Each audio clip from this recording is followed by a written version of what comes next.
You're still tuned in to Politico Politica with me, your host, Isabella Akinseye. Before the break, we discussed student politics. Now, on our Politics and More segment, we'll find out about Jide's journey into politics. I know you already alluded to it. You spoke about serving under your father. But what led you to becoming a politician? Like I said before, I've been into politics from the day one of my life. From the day one, even as a baby? Yes. Because my father has always been a public servant. So either way, he has left when he's meant to sit down at home and take care of me. So I myself, I feel I've participated in public servant one way or the other. So my point is, it has been an innate ability to serve the people. Was it last year or 2 years ago, we led a peaceful protest in Alimosho local government area concerning a light issue. The light was very bad then. It was an epileptic power supply. It was like a toy to these power supply people. They were just on and off it. So we led the peaceful protest to this extent, and at the end of it, we got a better result. So serving the people, participating in politics has always been an innate ability to it.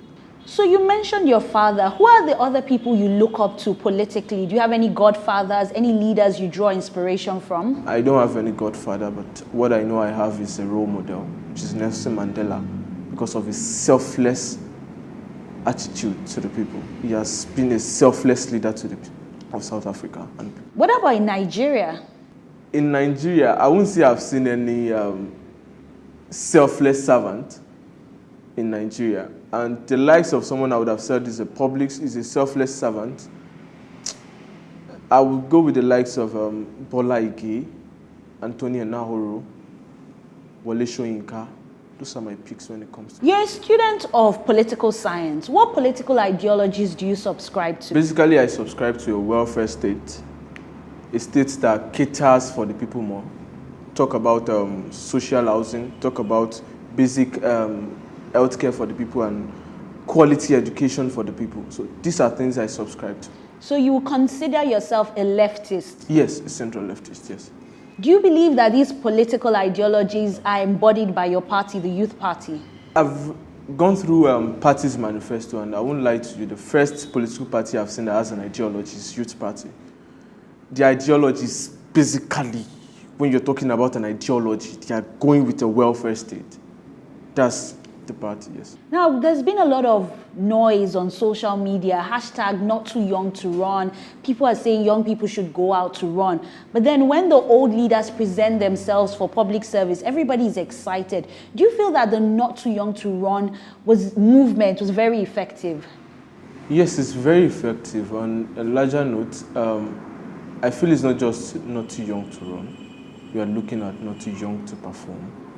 We need young people who can perform, not just to run. It is one thing to run. Leaders have been running, they are just running. We are looking at performance. Can young people perform? Yes, they can perform. They have the fresh ideas, they have innovative ideas. They've felt the pain. For example, I lived in Alimosho all my life, like 25 years. I'm 25 years old. All my life has been in Alimosho. I know the pains the people feel. I know the pains the people feel. I feel the pain with them. I have experienced the pain with them. So what we are looking at here is we need to save our people from the hands of people who are claiming they are running or they are elderly people. That is why we should allow them be, because they serve one man. The man is giving them the opportunity to be in this seat. That's what we are looking at. But now we are looking at young people who have felt the pain, who wants to rescue their people from this problem. So a young person gets into power, but the old people don't allow this young person performs. Then what happens? I don't understand the context you are coming from when you say the old people won't allow them perform. The Who old are the people are people not in power the controller now? of the state. The people are in control of the state. The old people are just in... The older politicians? Yes, the older politicians, I mean. They are just there because they've not had the challenge. They've not had the real challenge. Because what we've been seeing is the PDP and the APC and... But they have the experience.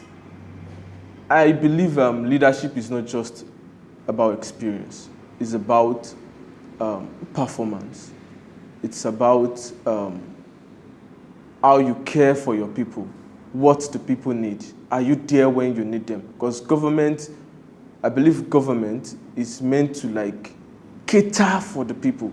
like give the people what they need. Talk about healthcare centers, talk about schools, talk about roads, talk about infrastructures in the society. These are things government is meant to do for the people. I'd like to talk about the things you want to do for the people on our Project Lagos segment. But my final question on this segment will have to do with your age. You mentioned you're 25 years old. Do you feel your age is an advantage or a disadvantage for you? I feel my selling point is not even about age, but I feel it's just an opportunity, it's just a privilege for people to know, yes, a young person is ready to serve the people. So I feel age is not the major thing I'm using to campaign. It's my will to serve the people that I'm looking at. It's not just my age. But have you had people say you're too young to run? Why don't you get some experience, maybe come back in your 30s? I'm a grassroots mobiliser, I'm a grassroots person. And one thing I've noticed, even the elderly people at the ages of 70, 65, they are willing and ready to support a young person because they know the things some will even tell you, we know we've spoiled the past for you people, but we allow you people to go and take charge and refresh everything that has been spoiled. Thank you, Jide. You're welcome. We'll be going on a quick breather on Politico Politica, but when we return, it's our Project Lagos segment where Jide will be sharing his big plans for his constituency. Please stay with us.